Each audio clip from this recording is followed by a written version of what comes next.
Hey guys, I'm Shani and you're watching It's Style Theory. So let's jump right into this review. Last week I said that I really liked last week's episode. I thought it was really good and really interesting, and like the episodes before that I wasn't really loving. And this episode I thought it was even better than last week. Like, I don't know. All of the storylines are really interesting right now and I'm just really enjoying all of them. And like there was never a boring moment. So in the beginning of the episode we see a flash forward of right before the big interview. Everyone's panicking. Well, Olivia's panicking because she can't push the interview, and so she goes and tries to talk to the kids.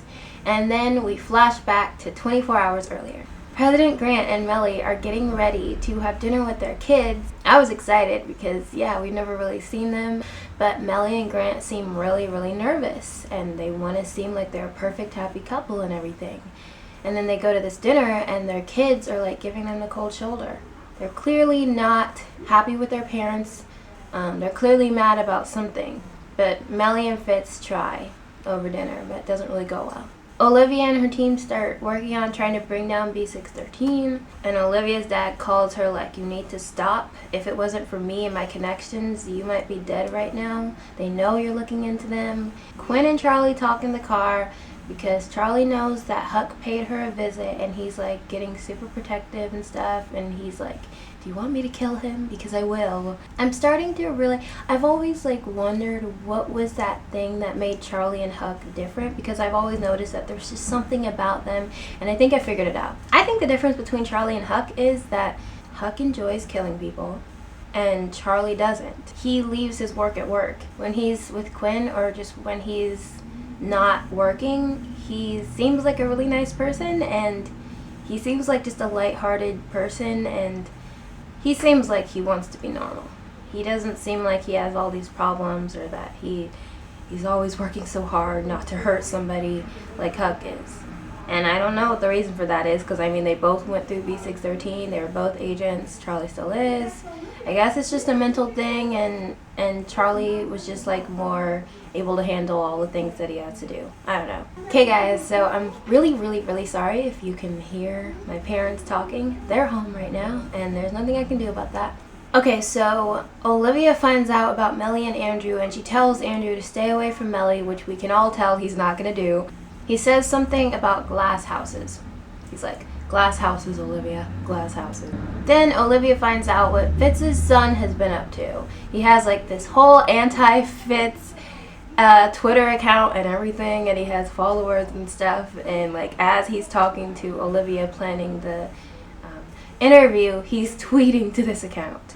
It's clear that they don't have a good relationship with their kids at all, and it's sad, but yeah, it's very clear.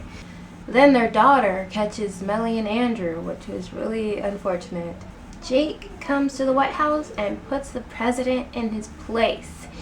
We all know that it's because of the president that Jake is command now, but Jake seems to have completely forgotten that, and he just seems to completely be turning into a different person like super fast. Like, did he have no understanding of who he was before? Because is it just me, or is he changing so fast? Like, I'm sorry, but if I became command, I'm not saying I would be able to do that job, or I would even know, I even really understand what it would really be like, but like if I got a new position, like I know who I am, I wouldn't just start changing as fast as Jake is changing. Like, I don't even know, because like some stuff he has like good reasons for doing it, but other stuff, like, I don't know, it seems like he's just willing to kill people too fast now, and he's just talking to everyone differently. Like, him and the president used to be friends, and now he's talking to him like it wasn't even him that put him in that position in the first place, and he seems to feel like really conceited is kind of a word I'm going for. Like, he thinks that he is just like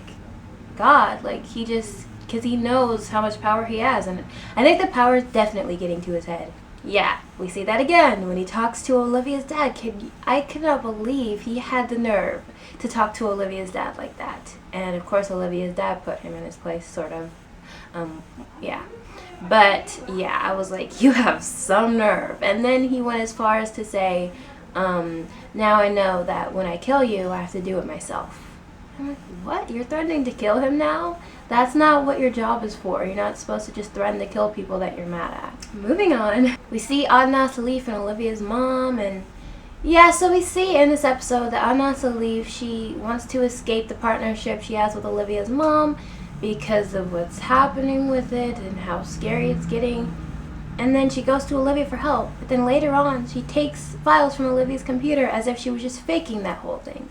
So I'm still a little bit confused because she actually seemed scared for herself at a lot of times. So I know it seemed like she was faking that whole thing, like a double agent kind of thing, but I don't think she actually was faking being scared. I think she changed her mind about trying to escape from Olivia's mom because she just got even more scared, and I think that's why she took the files and went back.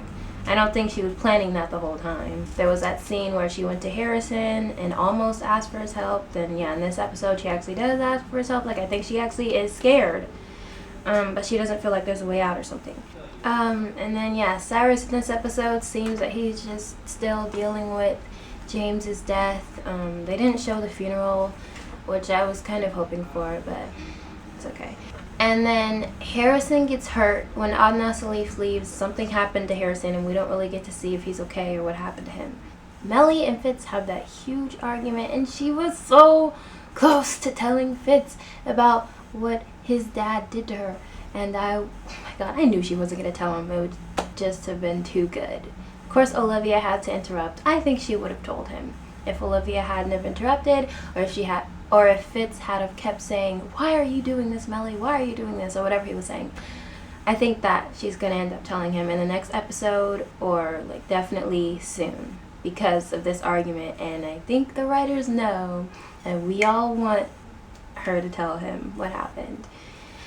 And yeah, I'm just so tired of Melly getting blamed for everything, and just everyone's mad at Melly, and just Fitz being mad at Melly and just saying everything's her fault. I'm just so tired of that. Like, I can't wait for her to just... I don't get why she is still helping him so much. I just don't get it. Then in the end, Olivia's dad decides to help her / give her a tip on where B613 gets their funding. And I think it's because Jake talked to him that way. And so now he's mad at Jake. And he realizes that he needs Olivia on his side. And yeah.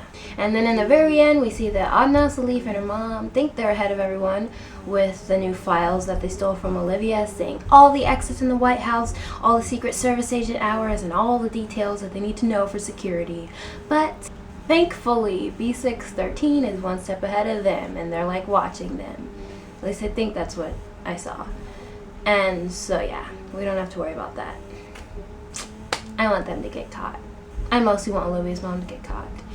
Adnan Salif, despite the fact that she's scared and she wants to escape, she's still helping her do all that stuff, so I want her to get caught too. Okay, so that's all for this review. Tell me what you guys thought of this episode in the comments below.